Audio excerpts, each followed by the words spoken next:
leur deuxième réunion ordinaire sous la présidence du colonel Damham Yak, ministre de la Sécurité et de la Protection civile de la République togolaise. Les ministres expriment leurs vives félicitations au colonel Damham Yak, ministre de la Sécurité et de la Protection civile de la République togolaise, qui a conduit les assises avec dynamisme et efficacité. Les ministres adressent leurs sincères remerciements à son Excellence, M. Faure Essosimna Gnassingbé, président de la République togolaise, au gouvernement et au peuple togolais pour l'accueil chaleureux et fraternel réservé à toutes les délégations.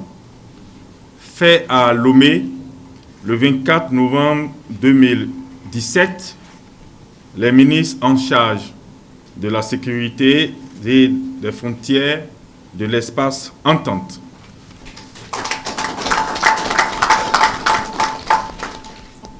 Passons à la déclaration du par le Burkina Faso.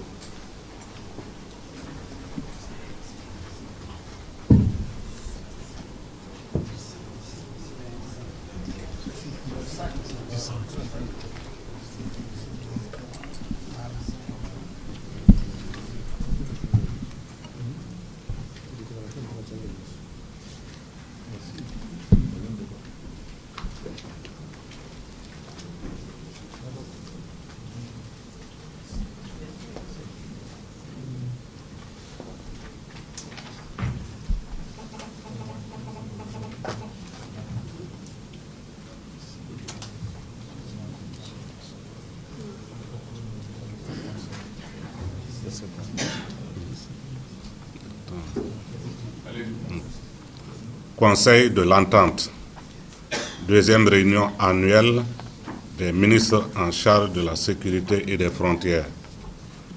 Déclaration des ministres en charge de la sécurité et des frontières. Les ministres en charge de la sécurité et des frontières du Conseil de l'Entente, réunis le vendredi 24 novembre 2017 à Lomé, se sont préoccupés de la situation socio-politique tendue qui prévaut en République togolaise depuis le mois d'août 2017 relativement à la question des réformes politiques et institutionnelles. Constate avec regret que les marches organisées depuis lors ont malheureusement dégénéré et provoqué des pertes en vies humaines ainsi que des dégâts matériels très importants, toutes choses préjudiciables à la paix et à la cohésion nationale. Salue les initiatives prises par les chefs d'État du Conseil de l'Entente, de concert avec leurs homologues ghanéens, ainsi que celles prises par son Excellence M. Alpha Condé, président en exercice de l'Union africaine, à l'effet de trouver des solutions pérennes de sortie de crise. Ne doute pas de la disponibilité des protagonistes de cette crise à œuvrer pour calmer les esprits et restaurer le climat de paix et de fraternité auquel aspire le peuple togolais. Lance un appel vibrant et fraternel aux autorités et à l'opposition togolaise en vue de renouer le fil du dialogue indispensable au règlement durable et salvateur de cette crise dans les meilleurs délais possibles. Fait à Lomé le 24 novembre 2017. Les ministres en charge de la sécurité et des frontières du Conseil de l'Entente.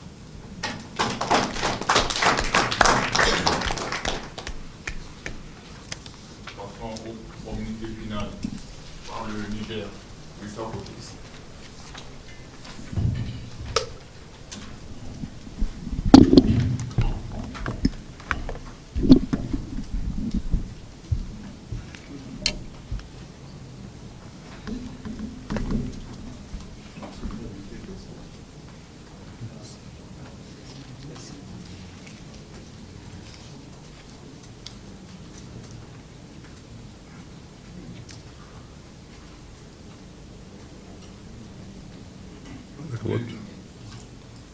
Communiqué final de la deuxième réunion annuelle des ministres en charge de la sécurité et des frontières.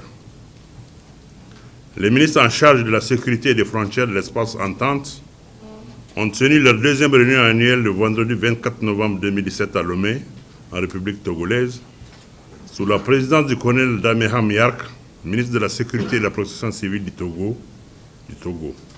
Le thème central de cette deuxième réunion annuelle était la lutte contre la cybercriminalité dans les États membres de l'espace Entente, l'expérience ivoirienne. La deuxième réunion annuelle a enregistré la participation de délégations de 5 pays du Conseil de l'Entente, à savoir la République du Bénin, le Burkina Faso, la République de Côte d'Ivoire, la République du Niger et la République togolaise. Les ministres, après avoir examiné la situation sécuritaire et la gestion des frontières des États membres, ont fait le constat ci-après. Sur la situation sécuritaire, l'état de lieu montre que les pays du Conseil de l'Entente sont confrontés à de graves menaces sécuritaires, notamment les trafics de tout genre, êtres humains, armes à feu, drogues, produits pharmaceutiques, contrefaits, etc. La cybercriminalité et le crime transnational organisé et le terrorisme. La réunion ministérielle s'est penchée sur le cas spécifique du phénomène grandissant de la cybercriminalité qui revêt un caractère transnational et pour lequel les différents États membres de l'espace Entente ont apporté des réponses diverses. Les ministres ont félicité la Côte d'Ivoire pour la mise en place d'un mécanisme préventif et répressif d'une efficacité remarquable qui en fait le pays le plus avancé de l'espace Entente. Sur la gestion des frontières, les États membres du Conseil de l'Entente sont confrontés à d'importants flux migratoires, favorisés notamment par la libre circulation des personnes et des biens dans l'espace CEDEAO. La réunion ministérielle s'est préoccupée du cas particulier du Niger face au drame de l'immigration illicite. Les ministres, après avoir délibéré, recommandent à la conférence des chefs d'État et du gouvernement du Conseil d'Entente les mesures ci-après. En ce qui concerne la situation sécuritaire, les ministres s'accordent sur la nécessité pour les États membres du Conseil de l'Entente de mutualiser les efforts dans la lutte contre la cybercriminalité à 3 niveaux. Au niveau national, adopter dans chacun des États une stratégie nationale de cybersécurité. Centraliser la lutte au niveau d'une seule structure et renforcer les moyens de lutte personnels et technologiques contre la cybercriminalité et les soutiens technologiques aux autres services d'investigation. Au niveau régional, créer un laboratoire régional et un cadre d'entente de coopération sur la cybersécurité et renforcer la coopération entre les États dans la traque des criminels, des cybercriminels. Au niveau international, développer un partenariat public-privé en matière de cybersécurité, notamment entre les États membres du Conseil de l'Entente, voire de la CEDEAO, et les grands groupes d'accès Internet tels que Google, Apple et Microsoft, dans le cadre des transmissions de données informatiques conformément aux institutions juridiques nationales et internationales sur la protection de données à caractère personnel. Créer un groupe de pression d'envergure régionale en vue d'amener les firmes comme Yahoo, Google, Facebook, Skip, etc., à coopérer dans le cadre des enquêtes sur les cybercriminels.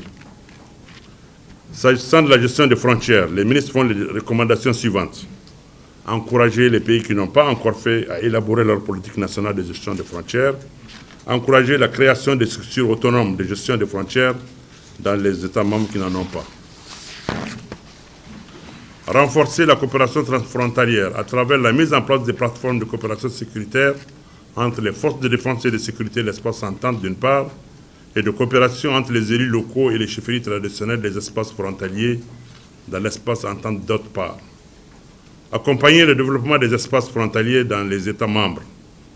Accompagner le Bénin et le Togo dans le processus de la délimitation de leurs frontières maritimes et l'extension de leur plateau continental. Promouvoir la diplomatie préventive locale dans l'espace Entente. Accompagner l'État du Niger dans la gestion des flux migratoires avec le soutien du Conseil de l'Entente et de la CEDEAO. Promouvoir l'utilisation d'éthiques à la sécurisation de données des flux migratoires. Et enfin, encourager les États membres dans la gestion des problèmes liés à l'état civil et à la transhumance transfrontalière. Fait à Lomé le 24 novembre 2017 pour le ministre en charge de la sécurité et des frontières, colonel Dameham Yark, ministre de la Sécurité et de la Protection civile du Togo.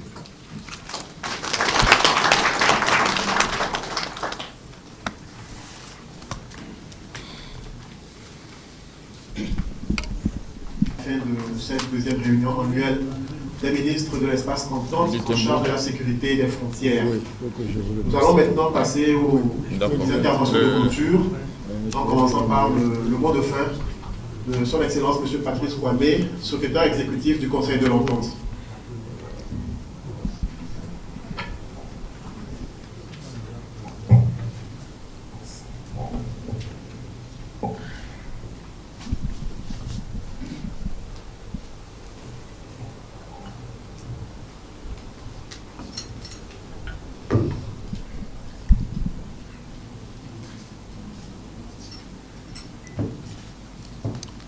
Monsieur le ministre, Mesdames et Messieurs, pour les hommes de ma génération qui ont connu un certain âge d'or de l'Afrique, nous n'avons vraiment qu'un rêve, laisser à nos enfants et à nos petits-enfants un espace où il fait bon vivre, en paix, en sécurité. Voilà le rêve que nous avons.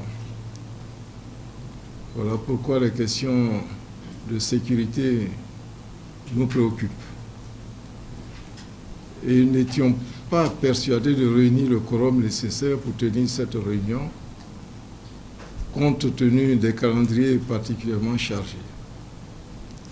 Je constate avec beaucoup de plaisir que nous avons pu réunir ce quorum. Grâce à vous, Monsieur le ministre, grâce aux autorités togolaises. C'est pour ça, à travers vous, je voudrais encore renouveler toute notre profonde gratitude à son Excellence Faure Sosima Yassimbe, président de la République togolaise, président d'exercice du Conseil de l'Entente. Je voudrais aussi, Monsieur le ministre, vous remercier et vous féliciter pour votre disponibilité. D'Abidjan, chaque fois que je vous appelle, vous rappelez quand vous êtes en réunion. Et cela a facilité beaucoup les choses. Ça nous a permis aujourd'hui de nous réunir. Je voudrais aussi, à travers vous, remercier le professeur Ducé, le ministre des Affaires étrangères, qui lui aussi a une grande disponibilité. Remercier toutes ces hautes personnalités déléguées par les 5 pays pour venir discuter des questions de sécurité. Les débats ont été riches, ils ont été formateurs. Pour nous autres qui ne sommes pas des spécialistes de la sécurité, nous avons beaucoup appris. Je voudrais donc les remercier et les féliciter. Je voudrais aussi, à notre modeste niveau, remercier les membres du secrétariat exécutif du Conseil de l'Entente pour ce travail technique, ce travail de préparation qu'ils ont abattu. Le secrétaire exécutif adjoint M. Abdoulaye Mohamed, M. le ministre Moko, qui est notre directeur du département de la coopération politique, la paix et la sécurité, qui est le maître d'œuvre de cette réunion, et vous l'avez vu plancher 3 jours durant sans arrêt. Je voulais le remercier, le féliciter. Féliciter tout le personnel qui nous a accompagnés, les hôtesses et toute la presse. Merci beaucoup et bon retour à tous chez vous. Merci, Monsieur le ministre. Nous remercions le secrétaire exécutif du Conseil de l'Entente pour son mot de fin. Et avant de passer la parole au président de la deuxième réunion annuelle des ministres, nous tenons à informer l'assistance, en premier lieu, que pour marquer du sceau de l'immortalité les échanges qui ont mené les travaux de ces 3 jours, les différents actes de ce rendez-vous ont été enregistrés sur des clés USB qui seront distribuées à tous les participants. En second lieu, il y a un pot de clôture qui est offert à l'assistance à la fin de la cérémonie. À présent, nous invitons très respectueusement le ministre de la Sécurité et de la Protection civile à prendre la parole pour son discours de clôture. Merci beaucoup. Monsieur le secrétaire exécutif du Conseil de l'Entente, Monsieur le directeur de cabinet du ministre de l'administration territoriale, de la décentralisation et des collectivités locales,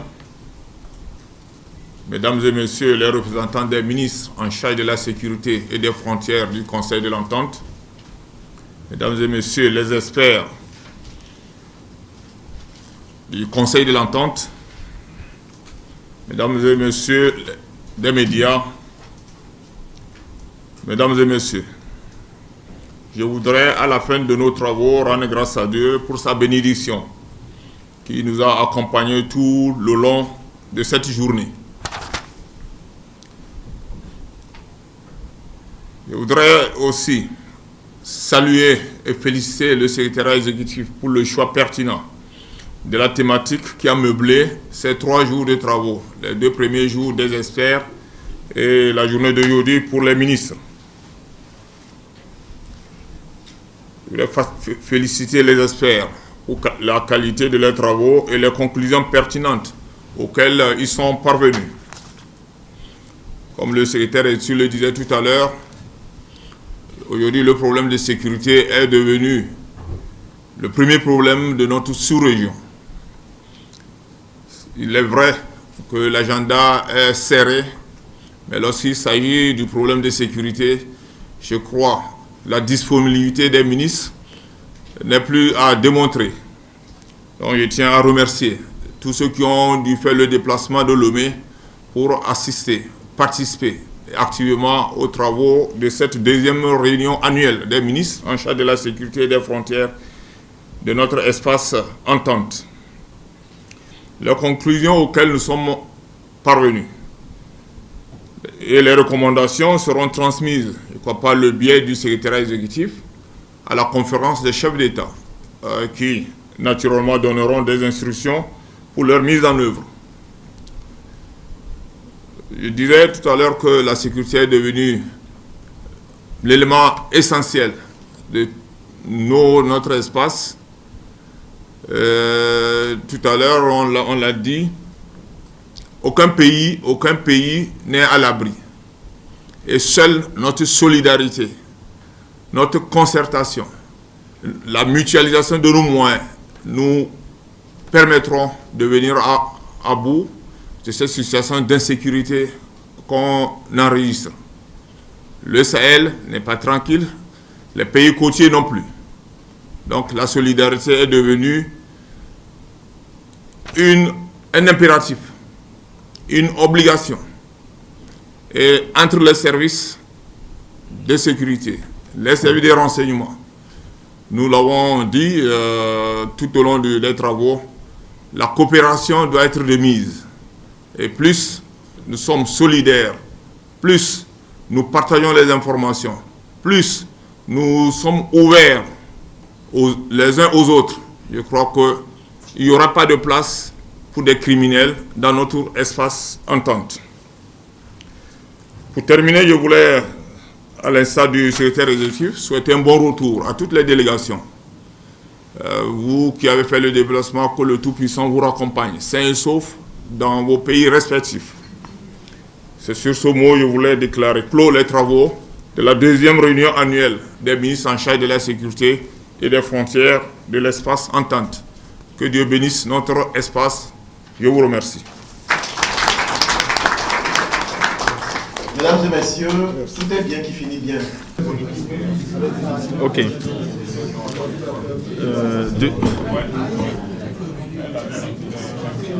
Deuxième réunion annuelle des ministres en charge de la sécurité. Oui, c'est ça. Je reprends? Ok. Deuxième réunion annuelle des ministres en charge de la sécurité et des frontières. Motion de remerciement. Les ministres en charge de la sécurité des frontières de l'espace entente ont tenu à Lomé le 24 novembre 2017 leur 2e réunion annuelle ordinaire sous la présidence du colonel Damham Yak, ministre de la Sécurité et de la Protection civile de la République togolaise.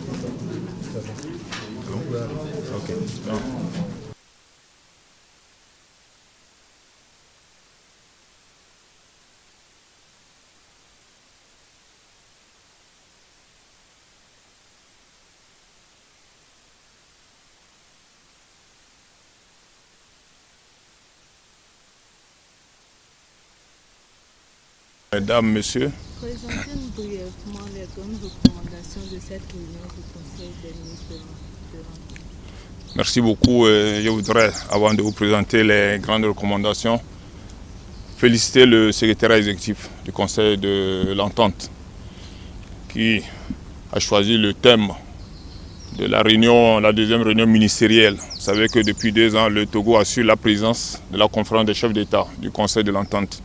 L'année dernière, presque à la même époque, nous étions dans cet hôtel où, à la première réunion, les ministres ont débattu sur les problèmes de sécurité dans l'espace entente et les problèmes des frontières.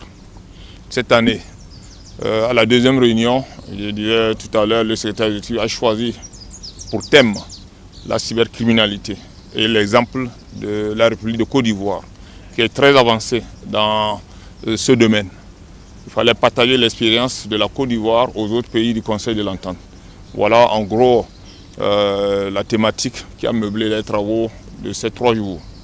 Les travaux ont été commencés par les experts et aujourd'hui c'était le tour des ministres de valider les conclusions arrêtées par les experts.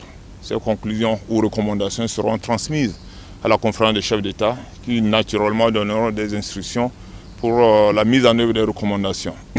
Entre autres recommandations, si vous voulez, les experts ont proposé qu'il y ait dans chaque pays du Conseil une structure, une et une seule, pour centraliser tout ce qui est de la cybercriminalité.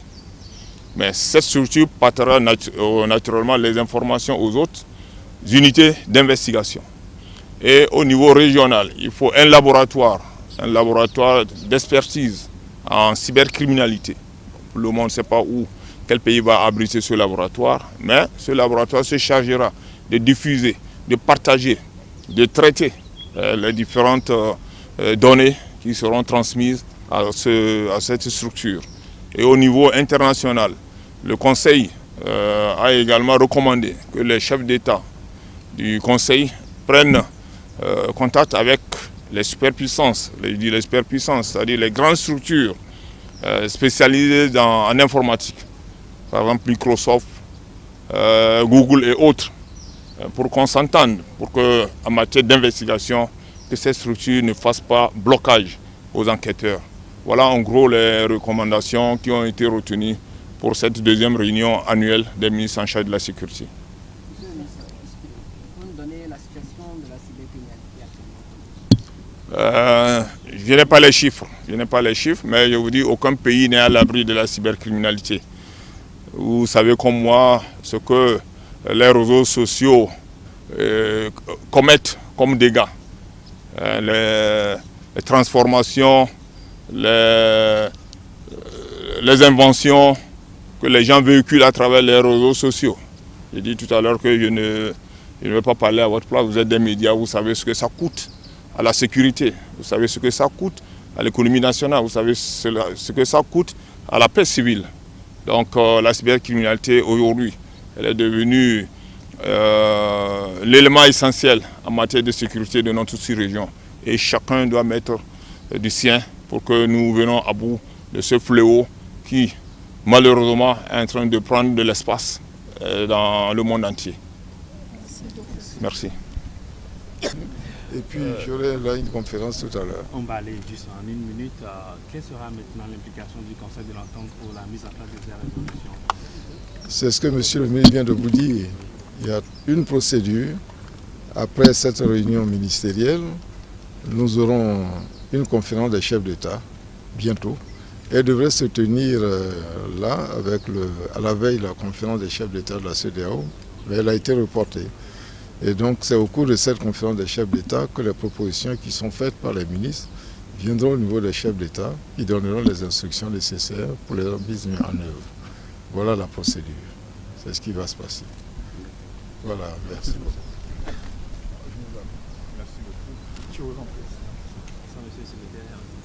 Bonsoir. Alors, dites-nous, depuis que vous êtes à la tête du Conseil de l'Entente, quel bilan peut-on dresser aujourd'hui? Écoutez, j'ai pris fonction le 1er janvier, disons le 2 janvier, le 2 janvier 2012, dans une institution qui n'existait plus. C'était une lourde responsabilité que le chef d'État m'avait confiée. Et depuis ce temps jusqu'aujourd'hui, nous avons pu faire en sorte qu'aujourd'hui le Conseil de l'Entente, on reparle du Conseil de l'Entente, mon équipe et moi-même, c'est-à-dire l'adjoint, ainsi que le directeur de département et l'ensemble du personnel. Donc le Conseil de l'Entente a retrouvé sa place dans le concert des organisations sous-régionales. Nous avons signé un accord important avec la CEDEAO à cet effet, pour lequel nous sommes en train de définir les modalités pratiques de mise en œuvre pour que nous puissions avoir des actions concertées et complémentaires avec la CEDEAO. Nous allons signer une convention tripartite dans quelques jours à Abidjan avec la CEDEAO et le groupe des ACP. CEDEAO, groupe des ACP et Conseil de l'Entente. Le secrétaire général des ACP viendra à Abidjan. Le président de la commission de la CEDEAO sera à Abidjan et moi-même suis à Abidjan. À 3, nous allons signer une convention fondamentale qui permettra au Conseil de l'Entente d'avoir accès au fonds intra-ACP. Cet accès au fonds intra-ACP va permettre d'identifier des projets qui pourraient être financés à partir de là. D'ores et déjà, pendant cette période de réhabilitation du Conseil de l'Entente, nous avons mené un certain nombre d'actions dans les différents domaines de coopération que les textes du Conseil de l'Entente imposent au Conseil de l'Entente. Les domaines sont de 3 ordres. Il y a le renforcement de la coopération politique, paix et sécurité. Il y a la coopération au développement. Et puis, il y a les infrastructures et les grands projets. Quand on prend chacun de ces domaines, il y a eu beaucoup de progrès depuis que nous avons pris fonction en 2012. Au niveau de la coopération politique, paix et sécurité, vous avez pu suivre que toutes les élections qui se sont déroulées dans notre espace, dans pratiquement les 5 pays, le Conseil de l'Entente a envoyé des missions d'observation pour toutes ces élections, élections présidentielles, élections législatives, référendums dans nos différents pays, a tiré des enseignements, les a consignés et a fait des rapports aux différents États pour améliorer le processus. Nous avons aussi fait des propositions, fait des recommandations aux États pour que des bonnes pratiques puissent être dupliquées dans l'espace entente. Ainsi, nous avions fait une recommandation à la Côte d'Ivoire pour l'ouverture de son espace médiatique, comme dans les autres pays du Conseil de l'Entente. Nous avions fait une recommandation au Togo pour la décentralisation, pour accélérer la politique de décentralisation. Et ces États ont pris des dispositions effectivement. Au niveau de la Côte d'Ivoire, le Conseil des ministres de Côte d'Ivoire a pris une disposition, une décision dans ce sens. Au Togo aussi, je sais qu'un comité a été mis en place pour gérer ce projet. Donc voilà des propositions pratiques que nous avons eu à faire. Toujours concernant donc la coopération politique, nous avons proposé aux chefs d'État, et ils l'ont adopté, un indicateur d'évaluation de la gouvernance politique. Alors l'indicateur existe déjà, ne l'inventons pas, c'est l'indicateur Mo Ibrahim. Vous savez que la Fondation Mo Ibrahim, chaque année, fait un rapport sur la gouvernance politique et sécuritaire des pays africains. Et parmi ces pays africains figurent les 5 pays du Conseil de l'Entente. Et donc, nous avons proposé aux chefs d'État d'extraire la partie du Conseil de l'Entente et de présenter chaque fois, au sommet, chaque année, au sommet des chefs d'État, pour dire voilà où nous en sommes au niveau de la gouvernance politique dans chacun des États et en moyen dans l'espace entente.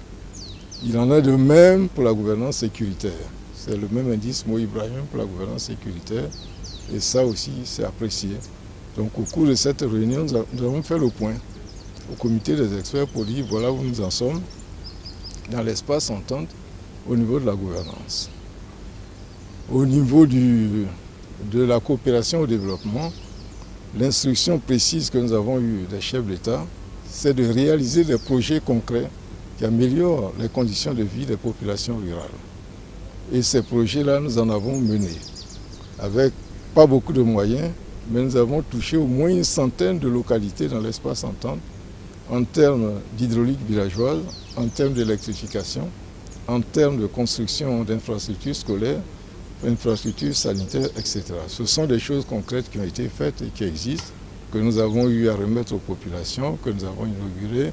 Je me souviens, nous devions, nous sommes allés construire une école primaire là-bas, nous sommes allés remettre cette école primaire, l'école existe aujourd'hui, c'est visible, tout le monde peut aller le vérifier.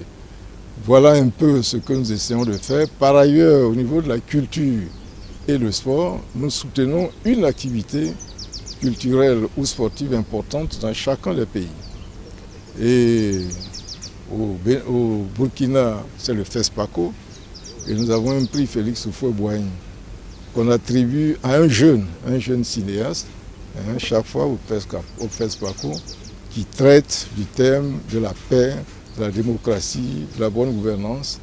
Et nous venons d'attribuer à 2 reprises. La première fois en 2015, c'était un jeune cinéaste ivoirien, Lacoste, pour son film Rennes.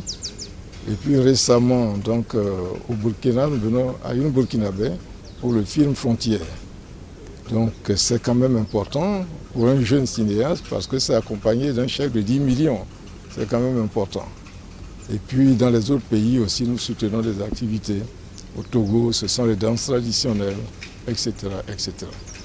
Voilà un certain nombre de choses, un résumé succinct de ce que nous essayons de faire pour relever le Conseil d'entente et pour qu'il soit aussi visible, Ces avancées significatives, mais quels ont été les grands défis ou bien les défis qui se posent aujourd'hui dans l'institution? Alors les défis sont là. D'abord, il nous faut des ressources. Il nous faut des ressources pour que nous puissions fonctionner, parce que la contrainte de ressources existe. Et nous y travaillons. Non seulement nous avons ces accords-là, et nous pensons pouvoir, à partir de ces accords, mobiliser quelques ressources avec les partenaires, mais nous aussi, nous avons un programme que nous appelons un programme immobilier. C'est quelque chose d'innovant qui va nous permettre, dans chacun des pays du Conseil d'entente, de réaliser des projets immobiliers et qui rapportent donc les loyers des ressources au Conseil d'entente. Et nous commençons par Abidjan où se trouve le siège, par construire une tour de 20 étages au plateau, là où se trouve le siège du Conseil d'entente. Donc cette tour-là, ce serait une tour de 20 étages, dont 4 pour le stationnement. Et puis nous avons 16 000 m² à mettre en location et les services du Conseil d'entente vont occuper un étage. Et nous pensons qu'une telle opération est rentable et permettra, donc dans chaque pays, nous allons réaliser un ouvrage. Ça dépendra des besoins du marché de chaque pays. Voilà un peu en termes de ressources propres ce que nous allons faire. Le Conseil de l'entente fait face aussi aux défis sécuritaires, vous en avez parlé lors Bien de sûr. la réunion. Alors aujourd'hui, de façon ramassée, comment se pose cette question de sécurité au niveau du Conseil? C'est vraiment un problème. Vous savez, le Conseil d'entente a été mis en place par les pères fondateurs pour promouvoir la paix. La paix propice au développement de ce pays. Ils se sont dit, sans paix, dans le trouble, on ne pourrait jamais développer nos pays. Donc il faut promouvoir la paix, qui est quelque chose de propice au développement de nos pays. Puis à l'époque, les questions de sécurité ne se posaient pas en ces termes. Donc il y avait quelques frictions sur des problèmes de frontières. Et par le dialogue, ils arrivaient à étouffer toutes ces questions. Ils arrivaient à étouffer ça. Puis on se trouve qu'aujourd'hui, le monde a complètement changé et que le défi sécuritaire est devenu un défi majeur pour l'ensemble des pays de la planète. Et donc forcément, vous ne pouvez pas dire que l'institution est dédiée à la paix et puis ne pas se préoccuper des questions de sécurité. Donc voilà comment l'idée est venue de proposer à la conférence des chefs d'État de créer une instance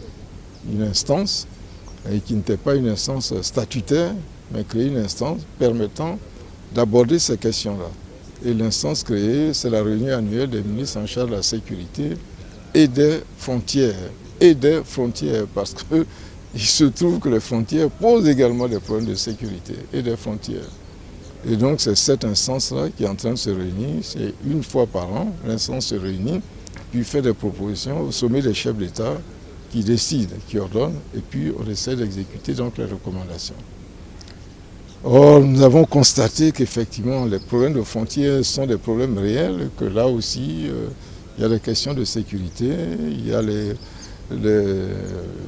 des crimes transfrontaliers, il y a toutes ces questions-là. Donc le problème de sécurité est devenu majeur et nous pensons que le Conseil de l'Entente pourrait apporter sa contribution, puisque nous ne sommes pas seuls à régler ces questions, pourrait apporter sa contribution à la solution de ça. Est-ce que vous êtes convaincu qu'aujourd'hui les résolutions que vous avez prises, les recommandations que vous avez prises à nommer, permettront de venir à bout de la cybercriminalité et de la sécurité du Conseil? Alors, ce que nous venons de faire est intéressant parce que nous avons pris un thème central, un thème majeur, la cybercriminalité.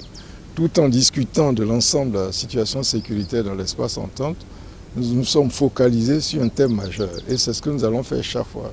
Chaque année, nous prendrons un thème majeur. Alors cette année, c'est la cybercriminalité, et qui est devenue aussi un fléau, notamment en Côte d'Ivoire, et dont les enjeux portent sur des milliards.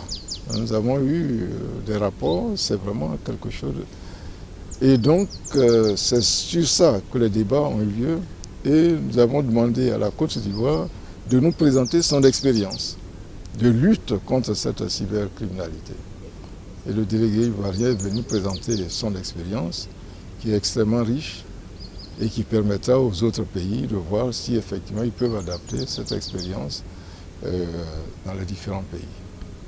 Voilà donc comment nous essayons de partager les expériences, de partager donc le savoir-faire de tel ou tel pays. Par exemple, au niveau du Bénin, nous avons eu aussi une belle intervention sur les questions de gestion des espaces frontaliers.